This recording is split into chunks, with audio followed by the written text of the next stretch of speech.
All right, I need to know, am I in a conference or am I in a celebration? Clap if you think we're in a conference. If you clap, leave the room. Clap if you think we're in a celebration. Now, I got two types of keynotes I usually give. I got a real boring one. I got a real exciting one. Both contain the same content, but I'm going to let you decide. Clap if you want the boring one. Clap if you want the exciting one. By the way, clap if you don't care as long as it's good and it's short. Yeah, I know, all right. Are you guys ready to learn a lot? All right, I'm going to get into some deep stuff. Here we go. Now, Archimedes had a principle.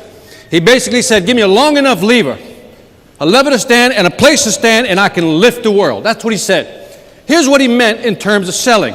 That if you have a client who's inert, won't move, what is our job? To grow our pole of influence to what? To leverage the client so he'll buy from who? Us. You guys with me so far? Now, can we influence people? I think you can. Webster has a real nice definition: the act of producing an effect without apparent exertion of force or direct command. I don't know about you, but I'm ADD. That's too complicated. Let's move on. How about this? The ability to guide a person's behavior to make them comply passively. I don't know about you, but that sounds too Machiavellian to me. Let's make it simpler. How about this? The ability to what? Nudge without pushing. People don't like to be pressured into buying. Would you agree with that? So what are you going to learn today? How to what? Yeah. All right. Several years ago, I started looking at the world of selling. And here's what I discovered. 98% of all the books you'll buy at Barnes & Noble, on Amazon, are dedicated to what? How to sell. And there's three categories. Strategic, right? How to approach a market, a customer. Then there's what? Tactical, face-to-face, belly-to-belly conversations we have with our customer, B2C type. Then you have the what? Psychology of selling, the motivation, woohoo, stay positive. What I noticed that there was a gap in the market. Nobody's looking at the other side of the equation because the buyer today is less trusting, less loyal, more demanding, and more price sensitive. And unless we know how to nudge them, we're not going to sell them. So I looked at the other side of the equation, which is how to buy. If I look at how people buy, if we can understand how people buy, if we understand what motivates a buyer, if we understand how they make their buying decisions, but during our conversations with our customers, if we can find moments of influence, do you think we can sell more effectively? Yes or no? I think we can. Let me show you how you've been nudged. From the morning, this morning when you got up, you have been nudged at least 20 to 30 times, but you're not even aware of it. Let me give you examples of nudging that are below your consciousness. Did you know that when you walk into a store for the first time, look at a big store like Target, they leave 10 feet of space in front of that door? Why?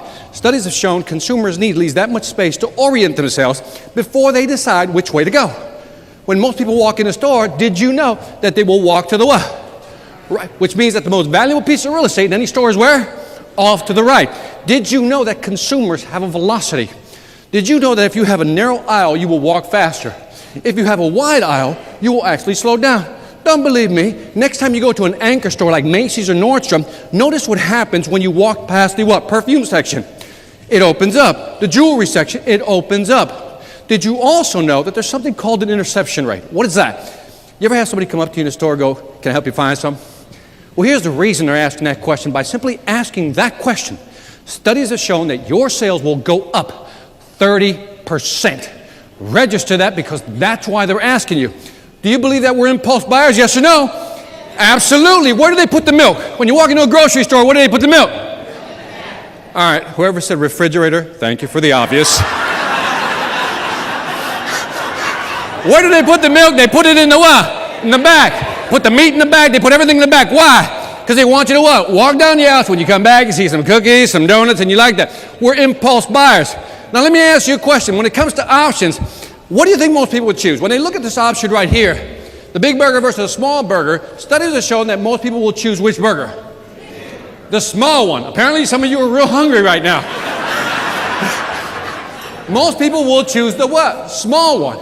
Now, but if I wanted to convince you to buy the big one, should I sell the feature? Should I sell the benefit of that big burger? Should I give you the value proposition of the burger? No, no, no, no, no. Here's what I'll do to nudge you to eat that burger. What I'll do is insert a third one. Did you?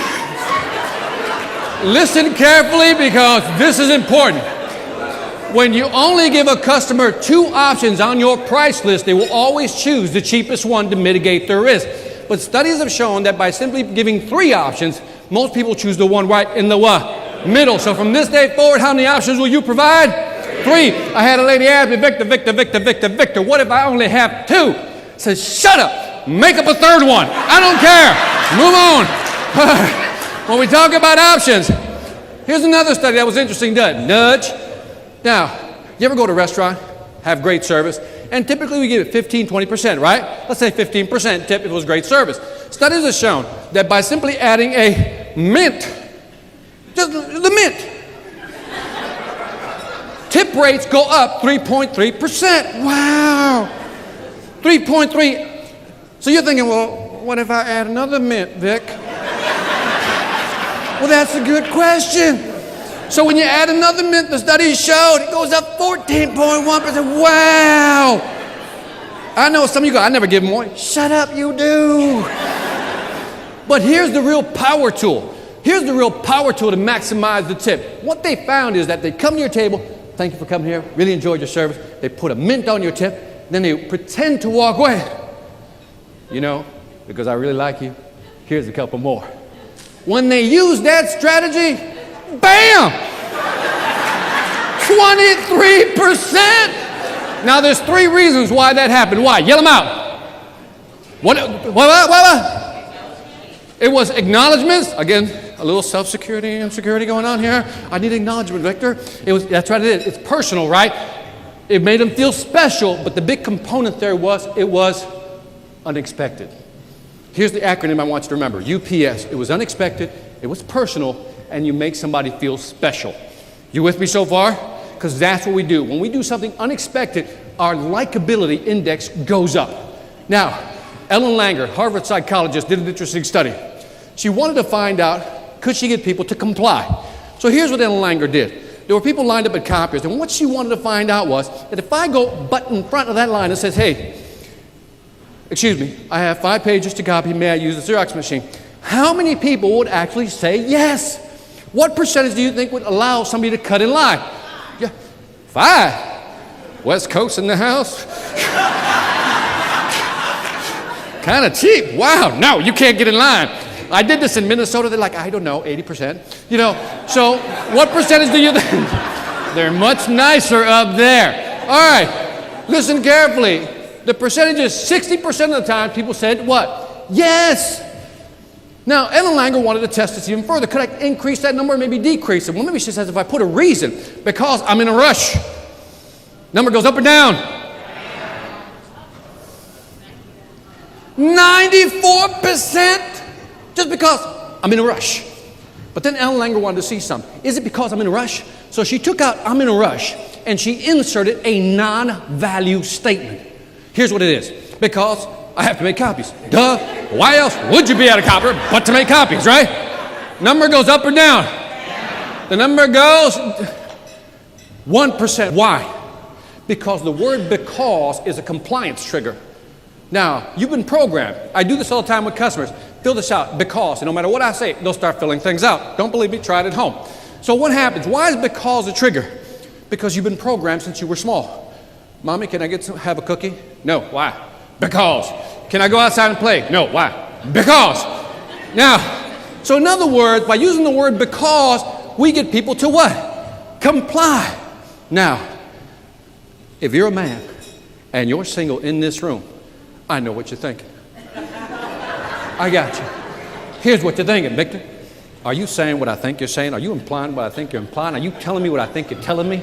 Are you saying that if I'm saying when I see a beautiful single young lady and I go up there and say, would you like to come to my place? Because she's going to say yes? What's the answer? Look at the ladies. No! The answer is no! Sorry, the bubble's been bursted.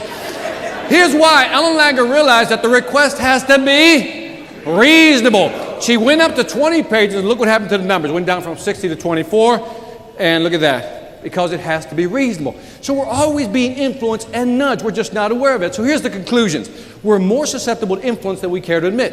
Whether you like to admit it or not, you are. the most influential people are the least obvious. Those are the ones you got to look out for. And rules of selling, influence apply no matter what you're selling. Would you agree with that? Are we all in sales?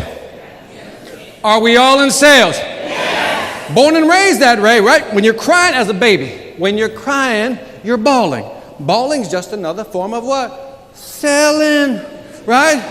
As you get older, you start asking for things. You start begging. Begging is just another form of what? Selling. And as you get older, say, Mommy, if I do the dishes, can I use the car for the weekend? That's called bargaining. And bargaining is just another form of what? Selling. Let me talk to the ladies for a second. Just say yes, ladies. Yes. Ladies, let me ask you a question. So a guy comes up and he says, how you doing? What's your name? Where you from? What's he doing? Selling. That's what he's doing. Now then he turns around during polite conversation. He tells you, I work for one of these companies.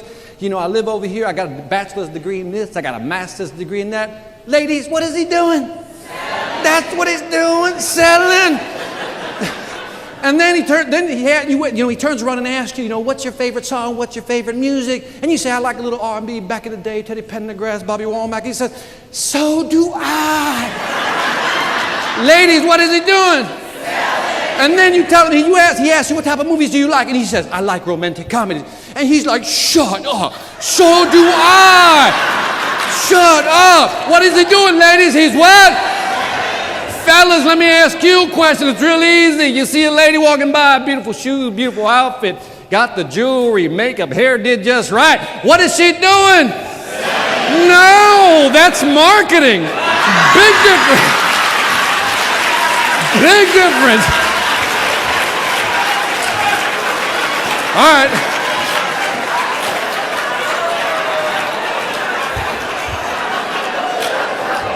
That is beyond the scope of this conference. All right? But it's all selling. Now, I want to teach you an application today. I call it the Killer Sales App. You guys ready to learn this? That if you learn this strategy, you will be more effective at selling. Are you ready for it? All right, here it comes. Let me ask you a question. Which is more powerful, the fear of loss or desire for gain? You sure? Then why is it that we've been taught from day one, sales 101, sell the feature, sell the benefit, sell the value, right? Feature, benefit, advantage, value. Feature, benefit, advantage, value. But we never talk about selling the what? The loss. Now, many years ago, there was a guy in the 1960s by the name of Ernest Dichter. Many people have never heard of Ernest Dichter. Ernest Dichter is the true father of motivation research. When I say motivation research, I'm not talking woohoo motivation. I'm talking consumer behavior. And he came up with a phrase that went like this. In order to make people motivate them, we must make them constructively discontent. Now think about how powerful that line is. First time I saw it, I was kind of confused. We must make people constructively discontent. So we must make people constructively unhappy with what they have so they will buy from who? Us. In other words, if a customer is satisfied with what they have, they will not buy from you. So our job is to make people what? Unhappy. Wow. So how do you do that? Give you an example of what I mean by constructively discontent. Remember back in the day, the record player? We had 33s, we had 45s, we had... That's a shame that some of you even know that. And you were happy with the record player. Remember, we were happy with our record player. We were content with our record player. Then what came out? 8-track, remember that? Wow, 8 songs. Look at some of you are having flashbacks right now. Right? And you couldn't fast forward or anything. You had to cycle through the whole thing just to listen to your song, right? So all of a sudden, you were happy with your record player, but as soon as the 8-track came out, you became what? Constructively discontent. You with me? So you were happy with your 8-track. Then what came out? The audio cassette. You're like, wow, smaller, and I can fast forward, and I'm constructively discontent with my 8-track. I will move over now to the what? The cassette, and I'm happy with my cassette. Then what came out? CD. Did people move over? Not immediately. Something interesting happened. See, in the consumer's mind, they had never seen a CD. They said square versus round, square, round, what's the difference? And at that very moment, the marketing people went to work on your brain. They came up with a new phrase called high fidelity. Now, the marketing people were smart. They went ahead and defined it for you. They didn't give you a technical definition. Here's what they said. What is high fidelity? I want you to go back and listen to your audio cassette. In the background, you're going to hear, you won't hear that with a CD. Really? What do? You go back home? It's like, oh, where did that come from? Right? But the interesting thing, it was always what? There. But it wasn't until somebody what? Pointed it out that you saw it. See, it's our job to point out things to our customer to make them what? Unhappy. That's what we want to do. But sometimes clients don't see it. For example, when you buy a car for the first time and you get on the highway, what do you start noticing? That car. You ever notice that had that effect? Now, what happened? Did everybody go the night before and buy the same car? Somebody sprinkled pixie dust on the highway? No, they were always there. But you never saw them because your brain wasn't what? Focused on them, okay? So our job is to what? Point out why something is not as good as what? Our stuff. Now, here's another, by the way, we then went to the iPod. How did they convince us to go over to the iPod? What did they say? Right?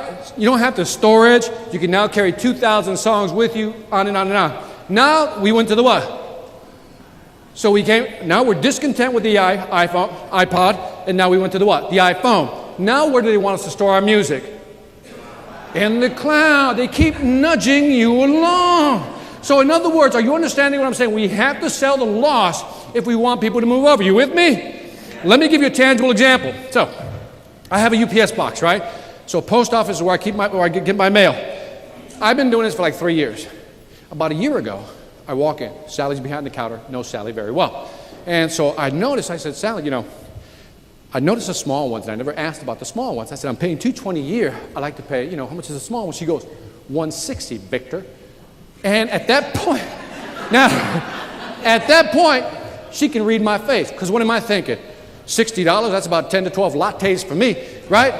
We're in a recession, might as well squeeze everything I can out of this, right? Now, she saw that in my face. And then I saw that look in her eye. You know that sales look? That you're about to be sold? It's like you hear that Clint Eastwood thing in the background. Because you know you're going to be sold, right? You're about to be sold. I said, okay, here comes the sales pitch. Here it comes. Here comes the sales pitch. Here's what she's going to say. Victor, bigger is better. It's easy access. It's more convenient. You don't have to pick up your mail for 2 to 3 weeks. Mailbox won't get jammed. Letters won't get crushed. And your box can handle packages, Victor. That's why you want to stay with the big mailbox. But that's not what she did. Oh, no. Here's what she did. She said, Victor, you can go ahead and change the mailbox, get a small one, but you got to change your address. And if you got to change your address, it means you got to change the information on your business cards. If you have to change the information on your business cards, now you have to change the information on your website. Then you have to change all the information on your promotional material, and you have to contact your clients and let them know your address changed. When you add all that up, how much time and money is that going to cost you? Man, I looked her dead in the eye and said, shut up. Just renew it. All right, we're selling the what? The loss. All right, you with me? All right, one more. By the way, I want to show you my appreciation. Can I show you my appreciation? It's easy to stand up here and say, I appreciate the opportunity to be here, but I want to show you my appreciation. Now, I've written 8 books on sales. So take your pick depending on what your pain is, different books on sales. I've also written 2 books on motivation, and I got 2 fictional novels, one on business ethics and one on sales. Now, I also have a documentary that I put out. It's been nominated for many times for film festivals. It actually won 1 International Film Festival award. Thank you very much. Appreciate that. And it's on my favorite topic. Who's that? Me. So here's what I'm going to do. What I'm going to do, I'm not going to sell you any of this stuff, because a lot of you have spent some money to get here on airline and registration fee. So what I'm going to do is I'm going to give this to you. So here's what I'm going to do. You don't have to give me anything. Write down that link right now. VictorAntonio.com/NSN. No email required. I absolutely require nothing from you. Download, enjoy the information. There's a lot of great stuff in there that'll help you increase your sales. Is that cool, yes or no? And I thought I'd throw in the bonus. Ryan, write that thing for him. Oh, yeah.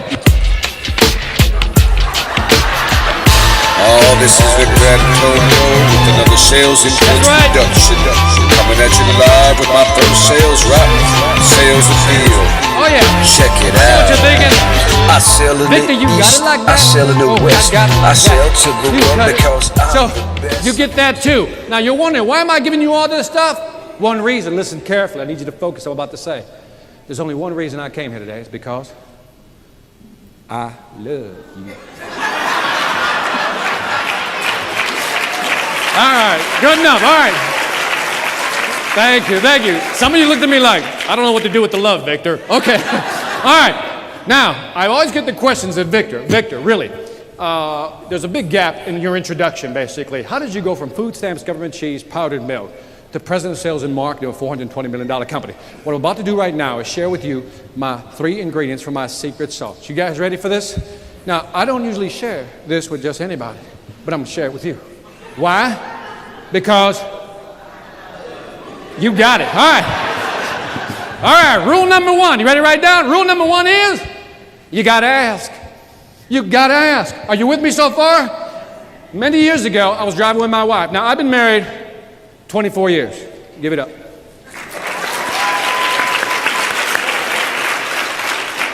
4 different women, add up the years, doesn't matter. Who cares? So, I like the women. They're like, 1. That's it. I was just joking. That was just one wife. All right. So I first started dating my wife. We're driving from Minnesota, where she's from. Yeah, for sure. You betcha. All the way down to Chicago, right?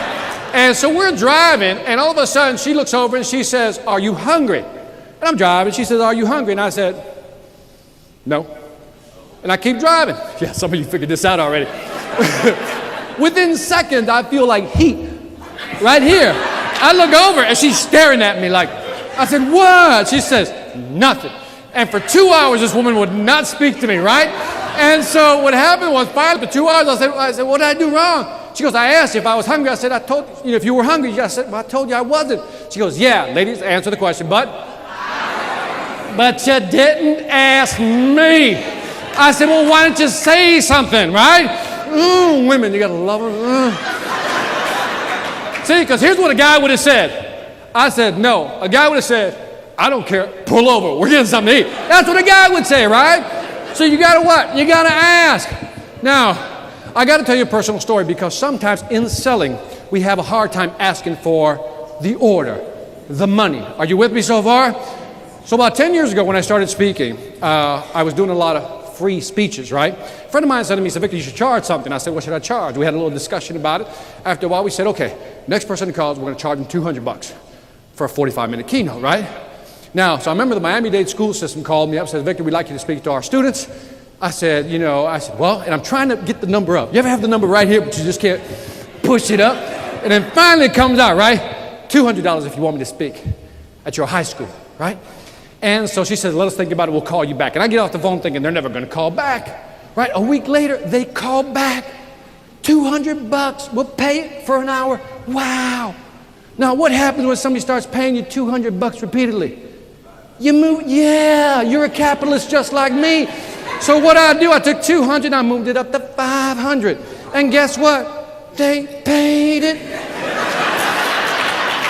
Be amazed what people will do when you ask them for it. So I was getting 500, so I moved it up to 1,500, and guess what? They paid it. So I moved it up to 2,500, guess what? They paid it. Moved up to 5,000, and guess what? They paid it. Now, at this very moment, some of you are saying, "I wouldn't pay it."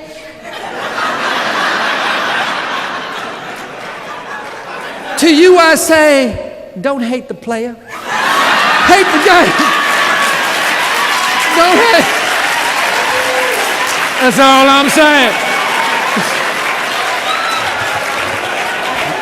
So, 5,700, 7,000. Today I price out at $10,000. Man, you gotta ask. Now, so when David Richardson calls me up, says, "Victor, would you like to come speak at NSN?" What did I say? $10,000, and guess what? He didn't pay it. He didn't pay it. Didn't pay it. That tells you 2 things. David is a better salesperson than I am, because I'm here for free. Second, if you don't like my speech, I don't care, because nobody paid me. All right. Thank you. All right. All right. By the way, rule number 2. First rule is you got to ask. Rule number 2 is you got to know how to ask. So we're living in Miami. I just bought myself a brand new Volvo. Don't judge me. So I go into the gas station, right? And so I go to swipe my credit card, but the pump's not working. The credit card machine's not working, right? So I have to go inside. So I go inside this store, inside the store, and there's two people in front of me, and I'm waiting because I want to go. I want to go. I'm in Miami. I want to go. Now, it's funny. I got to tell you a story. I'm living in Atlanta, Georgia right now. By the way, Mecca Moore, ATL, NSN. Holla. They were gracious enough to let me speak at their event. Thank you very much. So we're living in Miami, just a small story, and then we moved to Atlanta, Georgia. Now, I notice there's a difference. See, in Miami, people talk real fast, right? In Georgia, things begin to slow down quite a bit. And in Georgia, I realize that they have different sayings, right? Like if you're mad, somebody licked the red off your candy cane. Okay, I don't know what that means, right? If you're depressed, that means, man, you look like you're in low cotton. I don't know what this stuff means. So when I moved from Miami to Georgia, I'm still talking what? Fast, but they're talking real slow. So I'm talking to this one guy, and I'm talking. He says, whoa, whoa, whoa, whoa, whoa. Slow down, man, Victor. Listening to you, I feel like a monkey making love to a skunk. Now, at that very moment, my brain locks up. What does that mean? He says, man, I don't know if I had all I want, but I know I had all I can take. So, back to Miami. I'm living in Miami, so I'm lined up, two people, right? And I'm waiting for my turn. All of a sudden, I hear a small voice from the corner. Hey, mister, hey, mister. I look over, there's a 12-year-old boy, more or less, and he's, hey, mister, and I'm like, me? He says, yeah, you. I said, what? And he says, how you doing today? I'm like, I'm fine. I'm not in the mood for a conversation. I'm trying to get out of there, right? So this little 12-year-old boy, and he's sitting on a plastic tub just tucked in the corner, and I'm wondering, what are you doing there, right? So he's asked me, and I go, yeah, I'm doing good. He said, is that your car out there? I said, yeah. He said, is it brand new? I'm like, what is this, the Inquisition, right? He says, how many miles? Why'd you choose the color? On and on and on and on. And I'm, again, trying to what? Get out of the conversation, because I'm what? Want to pay and leave. Finally, he says something that I said, okay, here's my opportunity. He says to me, he says, mister, one day I hope to have a car just like that. And at that very moment, I saw my opportunity to end that conversation. I said, son, if you work hard enough, one day you will. Thinking that would be the end of that conversation. That very moment, the kid, without missing a beat, stands up from his plastic tub and says, sir, that's exactly why I'm here. Lifts the plastic tub to reveal these boxes of chocolates. He says, that's exactly why I'm here. He said, and I was wondering if you would like to buy a box of chocolates. What do you think I said? No. I know what you're so mean, Victor. Support the youth. I said, no. Without missing a beat, he says, well, if you're not going to buy a box, would you at least buy one bar? So I bought 2 bars because I have 2 kids. But it wasn't until I got home, drove and pulled in the driveway, I realized I got suckered by a 12-year-old. See, because here's what's happening. That kid used something known as the door-in-the-face tactic. Here's how it works. The first request is a bogus request. That's the high price. He knows you're going to say no to that one. What he wants to do is buy the target request, which was the bar of chocolate. You with me so far? So let me slow this down in slow motion so you get the psychology of why this happens. As soon as I said no, how do I feel? And at that very moment, when I feel bad, that little cobra strikes, right? At that moment, he what? He asked, would you at least buy a bar? Because the first request is the what? The bogus request. The second one is the what? Target request. Now, you could use this at home, because my wife does. She's read my books. So one day my wife says, we're going on a cruise, we're going on vacation. Now, when you've been married 24 years, you got to understand that when the wife says we're going on a cruise or vacation, guess where we're going? Roll over, submit, don't fight it, right? So she says, we're going on vacation. I said, I don't want. Well, she goes, let me just give you some options, let you think about it. So she comes back and she goes, okay, I found some prices. We're going to do this Mediterranean cruise. Mediterranean cruise. First question, guys, what do you ask? How much is that? She says, $4,000. I said, for us 4? She looked at me like, you're so naive. $4,000 per. I said, $16,000. I'm not paying $16,000 to go to the Mediterranean. She goes, fine. Let's just do the Caribbean one. It's only $1,500 per. Fine, let's do that one. It wasn't until I walked away I realized I got suckered by my own wife. Never ask for what you want. Always ask for more than what you want so you'll get what you want. You with me so far? All right, you with me? So rule number 1 is you got to ask. Rule number 2 is you got to know how to ask. Listen carefully. I'm about to give you the secret ingredient, the last one. Now, this one is so important that without this, nothing else works. Now, I don't usually share the third ingredient with just anybody, but I'm going to share it with you. Why? You got it. All right. So let me talk to the fellas for a second. Fellas, I need your honest participation. Just clap, fellas. Give me a clap. Fellas, all right. All right. Fellas. I need honesty. Guys, I'm going for honesty here. Guys, how many of you have ever been to a club, a dance, some social event? Clap your hands. Wonderful. Now, here's the key question. How many of you have ever been to like a club, a dance, social event? And how many of you have had one of those nights where every lady you asked to dance said no? Raise your hand. Raise your flags. No, raise your flags high, guys. I need you to keep them up there. Keep them up, keep them up. Ladies, I want you to look around. Guys with their hands up, those are honest men. The others are lying or in complete denial. Yeah.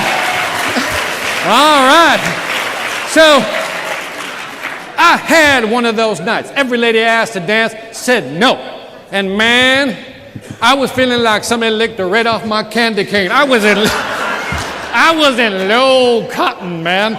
And so I'm about to walk out the door, but at that very moment, I heard the words of my mentor echo in my head. See, many years ago, I had a mentor. His name was Jose Santana. Jose Santana, to this day, remains in my head the greatest salesman I've ever known. The guy was like a butterfly. He could walk into a room and enchant the room. He sold every year over quota, didn't matter what they threw at him. This guy sold. But he came from Spain. Now, I'm not talking he's Spanish, he's Spain Spanish, right? And he used to talk like Ricardo Montalban with this like real deep voice, right? And so when he would say your name, he would go, Victor. And I was like, oh, that sounds sexy. Do that again. And that's how he would talk. He'd like, Victor. And so one day I go in his office because I'm trying to make my quota. I say, what do you do, Jose, to be successful? And he says to me without hesitating, he goes, very simple. I said, what? I said, what do you do to be successful? He says, one thing. I said, what's your one thing, Jose? What's your secret to success? Here's what he said. Without missing it, he goes, just keep asking till someone says yes. I said, are you telling me your whole success is predicated on just keep asking till somebody says yes? What did he say? Yes. Right? So that day I'm walking out and I hear those words echo in my head. Just keep asking until somebody says what? Yes. So at that moment I make a decision. I'm going to go back in the club. And I'm going to keep asking till one of them says yes. So I go up to the first one. How did I pick? Eeny, meeny, miny, moe. Didn't matter. You got to understand, I was looking for a win. We can judge for the quality of the win later. Okay?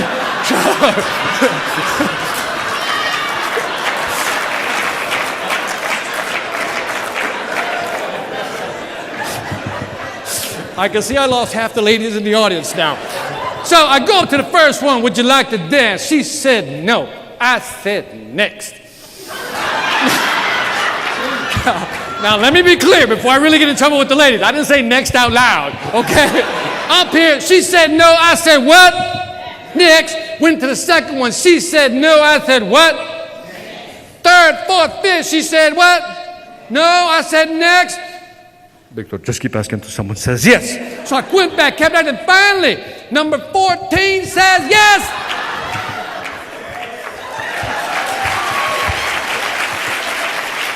And at that very moment, the DJ cuts off the music. We're taking a break. I'm like, no, not now. So that night, I discovered something very interesting about women, if I can talk to the ladies for just a second. That night, I discovered that women have 3 ways of rejecting you. I've gone ahead and categorized them into 3 DEFCON levels, just for your benefit. DEFCON level number 1, the nicest rejection you'll get. Would you like to dance?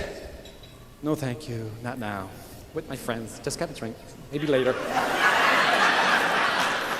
at that. Blaze like, yeah, that's me right there. DEFCON level number 2. You say, would you like to dance? They look at you like you're small. No. The worst of all rejections. You walk up, would you like to dance? and then walk away. Now, the reason I tell you this is because my psychologist says it's good for closure and therapy for me, therapeutic. Now, by the way, I want to be clear. I had a lady who was sitting in the front when I told the story, and all of a sudden, you know how you're telling a story, they're enjoying it, but then you can see the body language change to this, and she gets the screw face, right? And I said, so afterwards, I said, what's wrong? She goes, Victor, that's wrong. What? The nightclub thing, that's wrong. I said, you can't go up to one girl 14 times and ask her if she wants to dance. I said, no. I want to be clear. There were 14 different women. If it was the same woman, that'd be what? Stalking. I said, I don't do that anymore. And so she understood. She understood. The reason I share that last story with you is we're in sales. And man, we get rejected a lot. We get some nice rejections, some not so nice rejections, and we've all had what? Rude rejections. But all we can say in our head is what? Next. Just keep asking until somebody says yes, because somebody always says yes. So what are the 3 rules? You got to ask. You got to know how to ask. And you got to what? Keep asking until someone says yes. All right, you ready to close this out? All right, I need everybody to stand to their feet. We're taking the pledge. Everybody up on their feet. We're going to take a nice pledge. That's how I end all my speeches. All right, ready? Everybody up?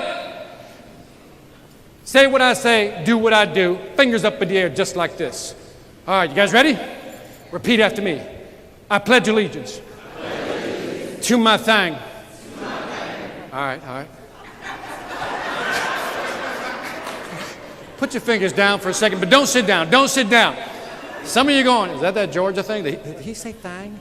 Did he say thing or thing? See, in life, and it's my fault, I got to explain something. In life, there's a fundamental difference between a thing and a thing. Allow me to explain. In life, if you do something you don't like, that is a thing. You'll never be successful doing a thing. You'll always have a JOB, which stands for what? Just over broke, because that's what you'll always be when you just do a thing, because there is no passion behind it. But over here, instead of a thing, what do we want to do? Man, because when you do your thing,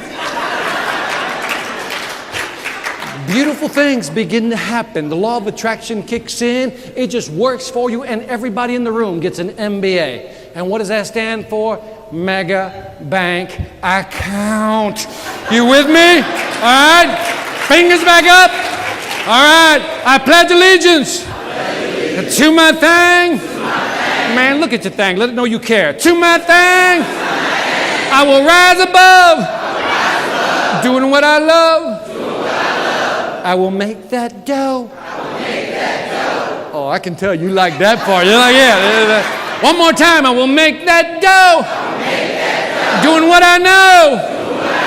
And those who laugh, louder like you mean it. And those who laugh can kiss my... No. Assets. Can kiss my assets. Thank you very much. National Sales Network. You guys have been great. Thank you. Appreciate it. Thank you.